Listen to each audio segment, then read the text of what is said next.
unë po e nis pak me një pyetje që në fakt mund të ta kenë bërë shumë. Po unë s'mundem ta shmang dot. Je kryetari i vetëm me 7 mandate. Si ndihesh me këtë arritje, sepse në fakt është arritje që një kryetar bashkie të jetë kaq gjatë në qeverisje? Në fakt është përgjegjësi.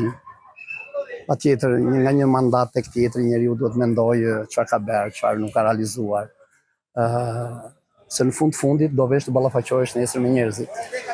E patjetër nuk është kaq e thjeshtë sa që duket se numër mandatesh është një fjalë goje, po kjo përmban brenda gjithë punën voluminoze të cilën një bashki, një titullar, një kryetar bashkie duhet të realizojë vit pas viti, pasi njerëzit nesër do të thonë atë çfarë u ka premtuar, çfarë u ka bërë.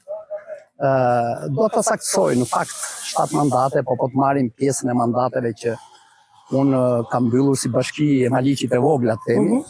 Flasim për një bashki të vogël në njerëz, në territor me rreth 8.000 banor. Dhe aty është pjesa më e madhe, kurse 3 mandatet e tjera janë të bashkisë madhe, e cila ka më shumë halle, më shumë probleme. Edhe po të bëjmë një lidhje, në momentin e parë që unë kam kandiduar, kanë qenë nga 7 njësi administrative që i bashkoheshin Maliqit, 5 drejtoheshin nga të djathtët.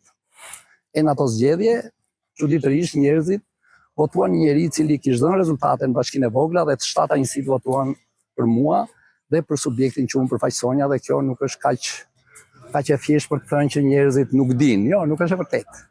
Njerëzit janë aq të zgjuar sa dinë ta vlerësojnë punën, dinë ta vlerësojnë marrëdhëniet, dhe patjetër që me ta duhet të komunikosh çdo ditë.